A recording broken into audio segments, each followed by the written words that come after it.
जवाफ सुन्नु पर्ला नि। त्यही त नि म सुन्छु। अर्को कुरा के हो भन्नु होला भने जस्तै अब रविजीकै कुरामा नै रविजीले नि क्लिन चिट पाउनु भएको छैन। उहाँले पनि आफूले मैले यस्तो ठिक छ सरको पनि एउटा दुईटा बात सुनाऊँ न। हामी त होइन हामीले नि एउटा दुईटा प्रश्नहरू होइन होइन हामी नि मतदाता हो, सरलाई हामी सहयोग गर्ने मान्छे हो।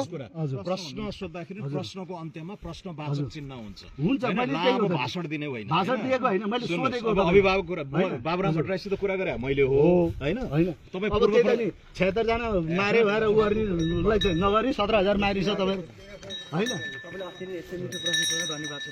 सोध्ने हो उतारै आउँदैन के भन्नु समय के चाहिँ समय अनुसार हो र के चाहिँ समय हो त नि भन्नु न। समाजमा समय अनुसार चल्नु यति त हाम्रो आग्रह पनि हो। के हिसाबले डिबेट गर्नु त्यो थाहा छैन।